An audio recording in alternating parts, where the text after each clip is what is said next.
All right. Hi, everyone. So this is the end of the sprint, I guess 8. I'm losing track of the numbers for the digital experience team. So we're going to go over some of the work that we did and show kind of what we completed over the last 2 weeks. And I think Tyler is up first.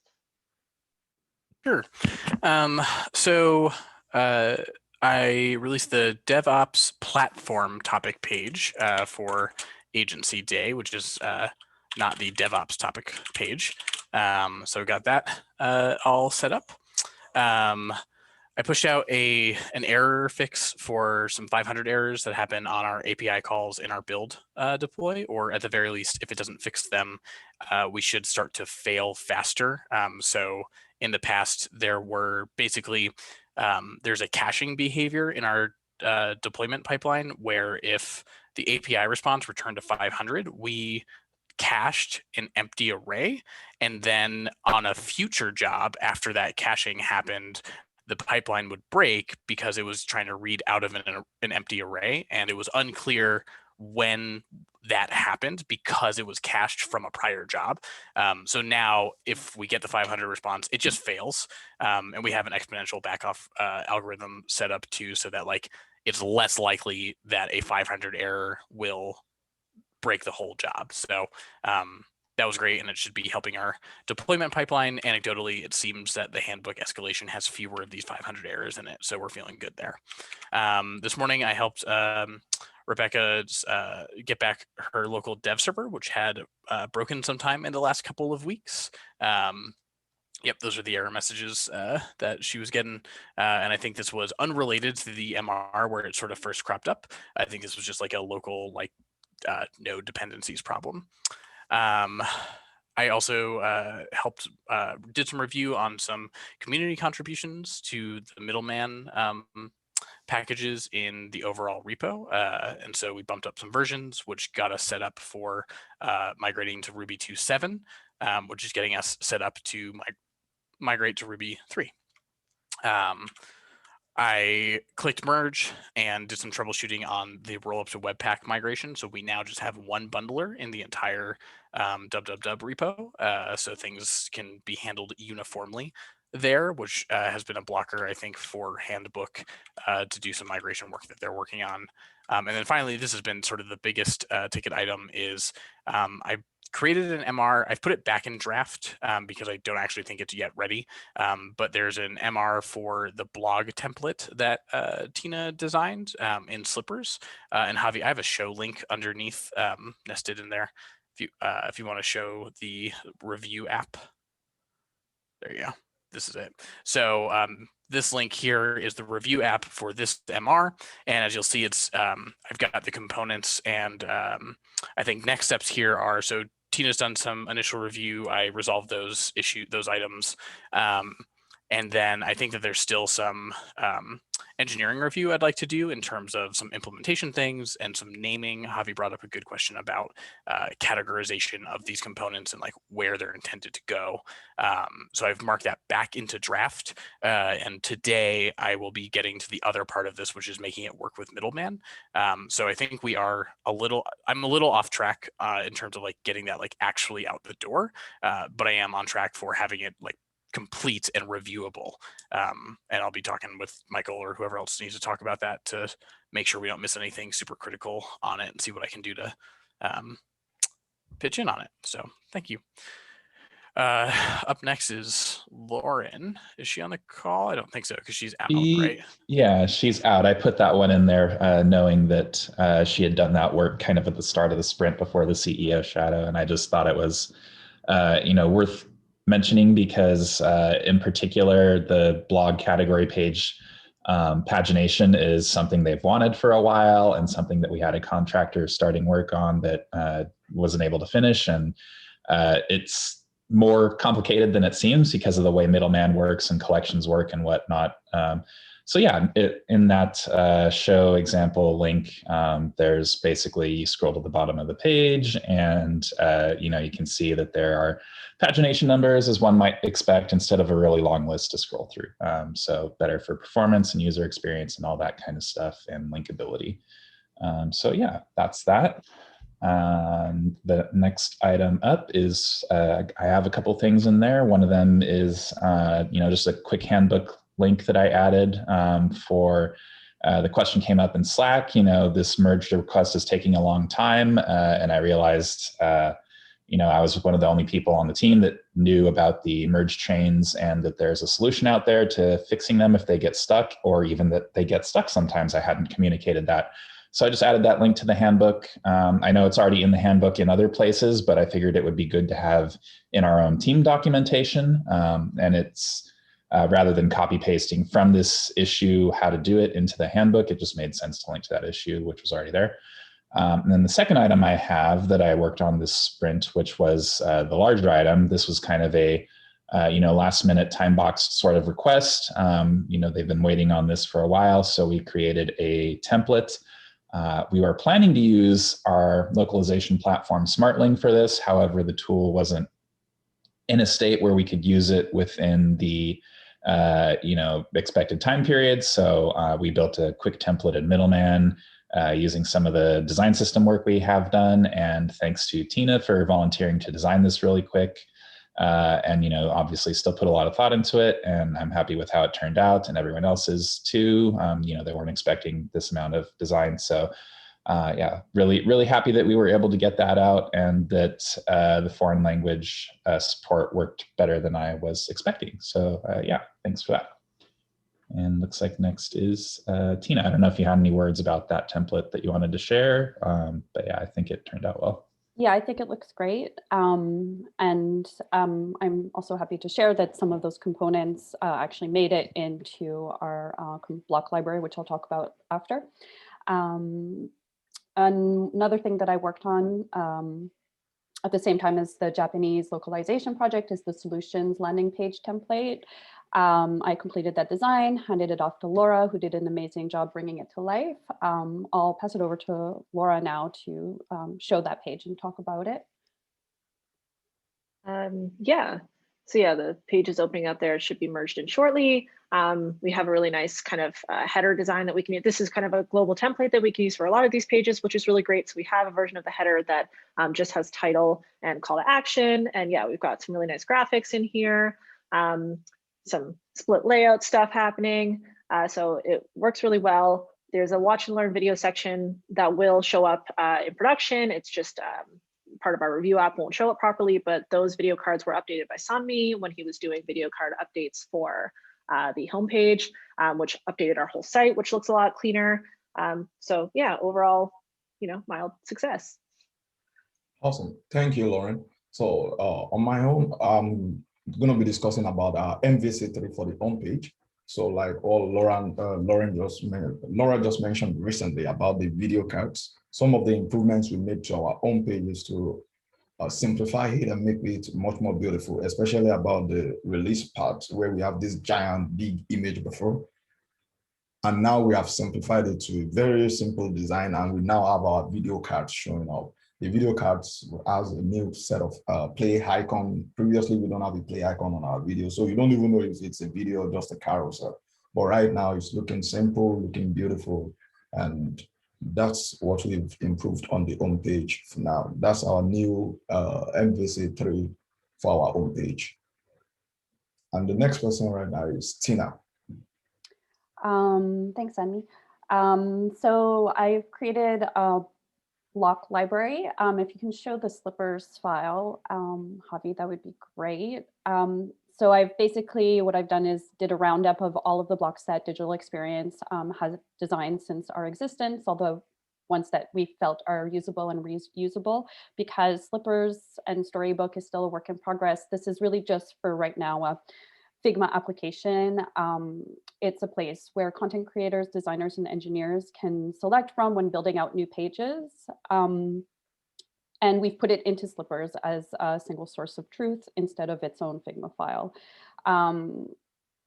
We also created, I also created a Google Doc. Well, I didn't create this Google Doc. If you can click on it, Becky created a wireframe for the content team. So I just added where you see the tables, a section that lets content creators select from that library of blocks and let us know when we receive this brief, okay, they're looking at this block for this content. So it's a way to align content creation with design, with a note that if you don't see a block that exists, then it will impact scope for both design and engineering. That's it. Am I also next? Yes, I'm also next. So that's it for that. And I'll also be making a video, how-to video for that, for usage for that for next week. As you all know, we also did a handoff workshop. I'll just be working on some first iteration low-hanging fruit recommendations that we addressed. I identified some common problems that we were having, and in the spirit of as little change as possible, we'll just implement a few very simple checklists to make our lives easier for design to engineering handoffs.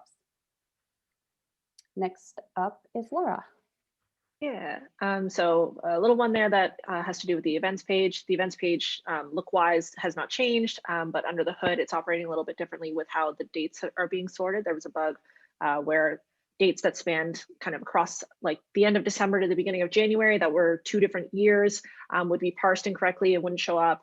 So we kind of refactored how events are shown, which was my first time writing Ruby code. Tyler is slowly converting me. So yeah, there's really not much to see. It should look the same as how it's always looked. It's just working a little bit more efficiently by separating start date and end date for an event. And then the install page I did on the last agency day, it got merged in. So that is a little bit updated, got a new little header. The new card designs there will be showing as soon as we kind of hammer those out. But so the existing cards are still there. But the page looks a little bit cleaner and has our slippers design elements. And that kind of automatically updated some of the pages that it links to, which is great. And then lastly, I've been doing some work on slippers. The grid component is a working MR. So I didn't link that, but it's getting there. It's just a little bit more abstract. But I linked a review app of radio buttons, which is part of the radio and checkbox item. So these are still in progress, but you can click and hover and whatever, and they will be there kind of in a functional state. So yeah, so that's me. And next is Sanmi. Yes, migration. So during this, the last part of this sprint, I was migrating the child topics on Netlify CMS. So I had to migrate 30 of them, and they are all ready for merge request. But because we have a lot of work on Brandon and Lauren, so I want to take it slow and steady. So throughout next week, they're going to be helping me to submit to merge the merge request so that everything can go live. But all the migrations are already ready right now, and we are good to go. So that's it. And the next person is Avi. I think it's me, actually. Oh, Jesse, sorry. No worries. J&J. If you can open the Figma file for the partners overview page, that is a design we're able to finally get closed out. It's just a way to we're going to have like 6 featured partners.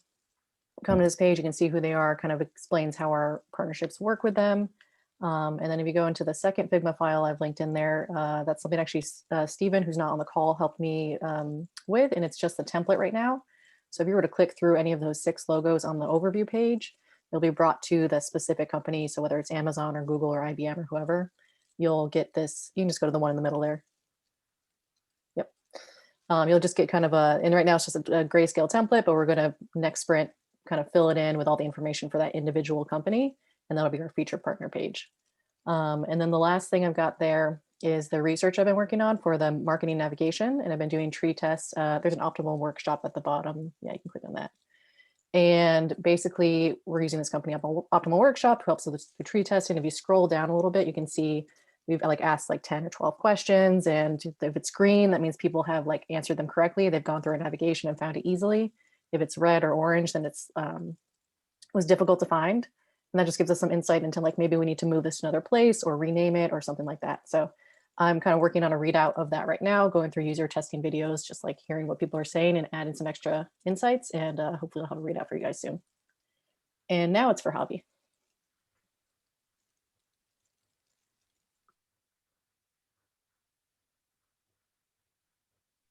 Javi, you might be on mute if you're talking. I was saying, hello, can you hear me now? Yes. Okay. I was saying it in this iteration. Are we? I don't know. Anyway, but I'm just for context, I'm pushing to rename our things to that instead because we don't like Slackbot bugging us and other reasons. But anyway, I was working on an agency task related item. Something that like this kind of process brought on was like trying to figure out, like at least for myself personally, like trying to figure out this process of like working back and forth, especially because other people aren't super clear on like what it takes to make just websites, because we have people with interdisciplinary backgrounds and whatnot. So I worked on this, and this was already like including the back and forth and including the and just making the mockup. This was already weight 3, and I have not even started developing it, which is like, obviously things like these take time. I have committed myself to releasing this Monday, just in the sake of their own timelines and also in the sake of like what they've released, but also just like taking note, like making sites off the ground is a lot of work. So get that out there. Something really simple, but really helpful for us was just getting Yarn Start to work. For our repo, I listed in the issue that the instance of Storybook was just like hijacking the build process so that like it would only generate the updated CSS file when you run yarn start, but never after that. And I was trying to find like the issue that I'd linked somewhere in GitHub where they talk about why it does that. But essentially, I just added a package that lets us figure all of that stuff out. Similarly noted, now we have linting for slippers, which is really nice. It essentially just yells at us if we're spacing our things really weirdly. That's about it. And this is done on commit, so it's not so much as like we push up to a review app and then the review app fails because of a linting issue. It's more so like the on commit kind of situation, which is really interesting. Shout out to Yo, who figured that out for us and kind of linked us in a route of another team that does it that way. Buttons, I have somewhere here. I listed the issue, but not the thing. But I'm waving my hand and saying I added more states to the button. Essentially, what we have is on a mobile breakpoint, the button is contained to like the width of the thing of the container. So that's step 1. Step 2 is adding the underline links to make sure that when you have a link, you can underline it now instead of having to use the button styles. Quick note about that. I made it a separate view component, but it's really functioning as a button that just looks differently. So I wasn't sure whether to have it set up so that it's essentially a button, but is looking differently. I wasn't really sure how to go about that. I figured that's not a big deal. We can iterate on that further. Finally, trying to get slippers to function with about GitLab in general. There's base 2020, which is like its own separate environment, but there's also, when we're not using base 2020, what does these styles look like, and trying to make sure that when we're working in slippers, that output actually looks like what it should on about GitLab. That is tricky-ish. There's things that are like holding us up. I've found like some quick little turnarounds for little things that can help us get closer to that. I think there's things that we may have to eventually change about GitLab to get everything to work as it should. For right now, I believe it will look close enough. There's things, again, with about GitLab, I think we have to change that will affect other pages. And so I think we have to figure out a path forward. I know people have brought up like normalization, having a normalization process that happens in one place. That's something that could help with that, but it's more so we don't know what we don't know for that. So yeah, I think that's kind of it. Does anyone else have any closing thoughts on stuff? Thanks, everyone. It's been a good sprint. Really excited to see all the progress we've been making. And I know it has felt slow at times, but over the past many months, but it's building to a place that we can use and get these design system pages out and built quickly. And so, yeah, just want to say thanks for all the hard work.